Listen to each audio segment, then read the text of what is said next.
Mr. President, did you know that only 47% of Americans can name all three branches of government?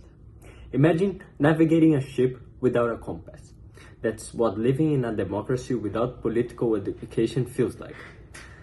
To strengthen our nation, I believe mandatory high school civics courses should be implemented, equipping students with the skills they need to participate actively in our democratic society.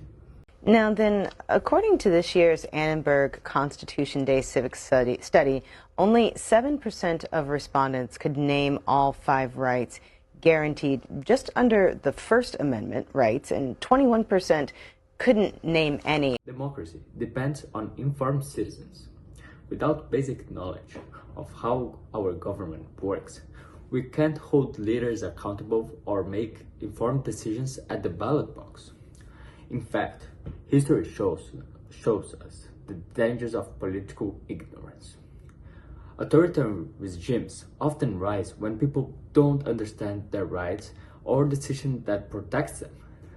On the flip side, when people are informed, movements like the civil rights movement emerge, proving that knowledge is power. One of the things that I've seen over the years, and it may be particularly true in Washington, D.C., where we are now, is that this sense of the Constitution being for the people, of the people, and by the people is lost a little bit. It's complex, right? There's a lot of court cases, there's a lot of complexity to it.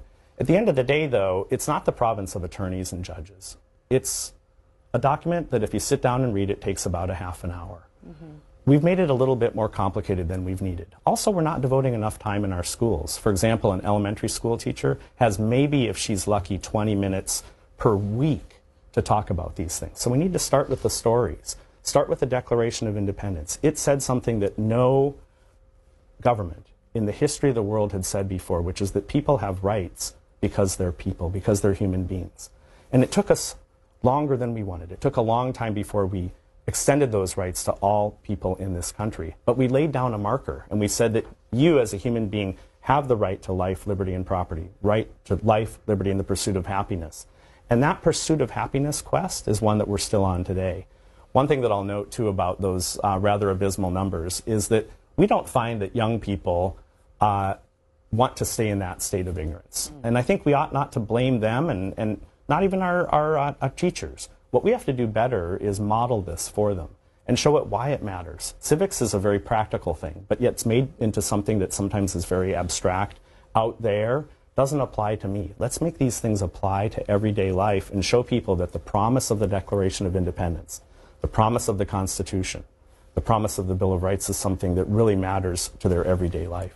This is a solution I proposed for a mandatory civics curriculum that could be implemented in the United States of America.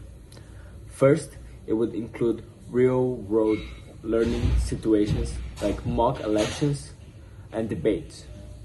Second, it would involve teaching media literacy so students can identify their sources and can be able to identify when the information comes from are fake or comes from sources that are not credible.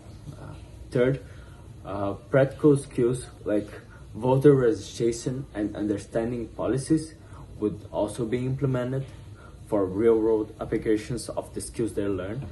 And also, and those would be the 3 important components of the courses.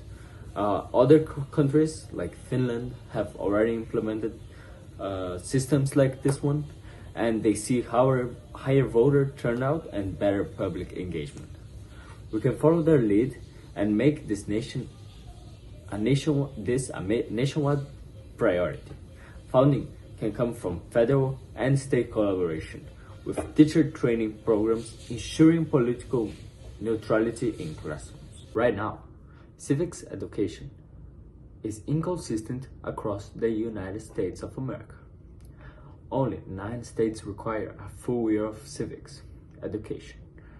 Many students graduate without even learning how to register to vote or understand a ballot. This uneven access creates a gap in political participation. Another issue is misinformation. Without media literacy, people fall for fake news, which divide us even more. It's true that it might be argued that a mandatory civics course could lead to biased teaching, but with partisan oversight in curriculum development, this can be prevented. Others worry about the cost, but investing in civic education pays off with an engaged, informed population.